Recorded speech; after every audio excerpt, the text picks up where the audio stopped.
Ya, kita lanjutkan kembali dialog kita, pemirsa. Saya ke Pak Ikrar lagi. Tadi dari jawaban Anda, tampaknya kuncinya sebenarnya ada di generasi muda, begitu Betul. ya? Generasi muda Partai Golkar dan juga yang tadi saya katakan para pengurus Dewan Pimpinan Daerah tingkat 1, tingkat 2 sampai ke DPC, kalau ada ranting sampai ke ranting yang sekecil-kecilnya pemuda Golkar semuanya ikut bicara. Jadi itulah yang akan bisa menyelamatkan Partai Golkar. Sebab saya memperhitungkan kalau sampai Juli 2016 ini tidak tercapai kesepakatan bersama itu atau tidak ada munas luar biasa ataupun munas gabungan itu yang jadi pertanyaan itu nanti siapa yang menentukan calon-calon pilkada Partai Golkar lagi? Nanti lari lagi, lebih banyak lagi kader yang akan lari.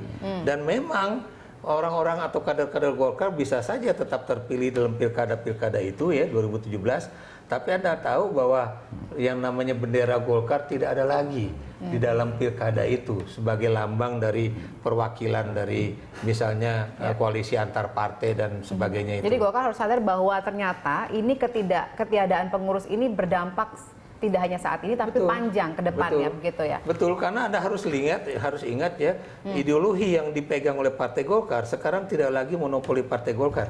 Zaman Orde Baru memang dia memiliki Orde Baru yang namanya karya pembangunan itu. Tapi sekarang udah ada Gerindra, udah ada Partai Demokrat, udah ada Nasdem, udah ada Hanura ya, itu. Jadi paling tidak pecahan-pecahan Golkar yang lama aja itu bisa menampung. Bahkan tidak sedikit yang akan lari juga ke PDIP atau ke partai-partai yang lain. Jadi itu yang harus disadari oleh teman-teman di Partai Golkar itu. Anda itu benar-benar mau bangkit atau Anda benar-benar finish, gitu aja. Oke, silahkan Pak Leo. Ya, jadi kata kuncinya munaslup bersama. Anda tadi memulai pengurusnya yang melaksanakan siapa? Saya udah kasih lontar tadi, mantan ketua umum. Jadi kalau saya tidak ada mau munaslup, ada yang masih kekeh mempertahankan aku-akunya, maka Golkar ini, kalau Prof tadi bilang finish, saya tidak. Akan jadi dinosaurus, pernah besar dan dikenang oleh rakyat Indonesia. Oke. Ketawa di luar orang mendengarkan saya, silahkan. Tapi dikenangnya sebagai sesuatu yang bagus atau sesuatu yang yang bagus terserahlah. Tetapi bangsa ini pernah dibangun oleh Partai Golongan Karya. Namun sebagai kader utama Partai Golkar, saya sekali lagi mengetuk pintu hati Pak Abu Rizal Bakri. Marilah Pak Abu Rizal, lihat masa depan Partai Golkar ke depan. Bukan hanya masa depan kelompok Anda atau usaha Anda. Terima kasih, Tuhan memberkati. Mas Doli, silakan terakhir nih. Siap nggak jadi dinosaur?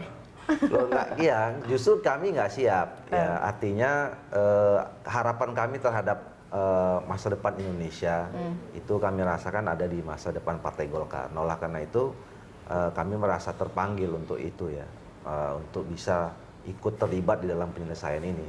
Makanya apa namanya, kami di generasi muda Partai Golkar ini campur baur. Ya, semua berasal, ada yang dari kubu hasil Munas Ancol, ada yang berada dari kubu Munas Bali, ada yang tidak di dua-duanya. Beberapa bulan yang lalu kami duduk-duduk bicara-bicara, kok kita sama-sama teman tapi kok sama-sama ribut ya, satu di sana, satu di sini, dan yang diuntungkan tidak ada, malah yang dirugikan adalah partai ini gitu. Nah, oleh karena itu akhirnya kita bersepakat kalau gitu kita harus ikut bergerak, harus ikut terlibat. Nah, sekarang kembali kepada kita semua ya. Tadi Pak Prof Ikrar mengatakan generasi muda, DPD 1, DPD 2, kemudian seluruh ranting-ranting, stakeholder, semua keluarga besar Partai Golkar. Ini tergantung kita. Kita mau membuat partai ini berhenti sampai di sini, kemudian tinggal sejarah, ya, menjadi dinosaurus, atau kita mau bangkit kembali, ya, menjadi partai yang dulu pernah dikenal orang menjadi partai penguasa, partai yang besar, partai yang berpengalaman, partai yang kadernya bagus-bagus gitu. Yang itu sekarang sudah mulai agak diragukan orang, gitu loh.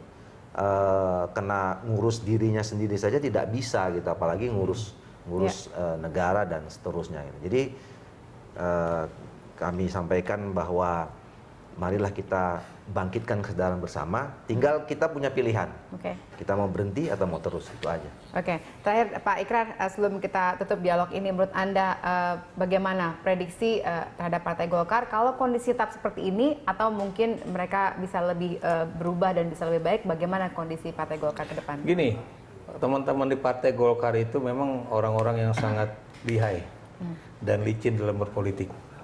Tapi mereka harus sadar ya, kelicinan dan kelihayan berpolitik itu ada batasnya. Ya. Anda bisa menjadi seorang politisi yang ulung, kemudian licin dan piawai, kalau Anda punya organisasi. Nah sekarang kalau kemudian organisasi Anda sendiri kemudian mati, ya, tidak punya kepemimpinan, lalu bagaimana Anda akan bisa bermain politik itu sendiri? Ya? Dan menurut saya, karena kebetulan ini dua ketua umum yang dengan dua kubu yang berbeda ini, salah satu atau dua-duanya tidak mau menurunkan derajat mereka, ya, buat saya tinggal Pak Yusuf Kalla. Karena Pak Yusuf Kalla sebagai mantan ketua umum Partai Golkar, dia saat ini menduduki posisi the first among equals, ya, orang yang lebih tinggi sedikit di antara yang setara ini. Kalau kita lihat dari sisi otoritas posisi, ya. Tapi kalau kita mau menggunakan otoritas posisi yang legal menurut Partai Golkar, ya Pak Muladi. Karena Pak Muladi adalah ketua Mahkamah Partai Golkar.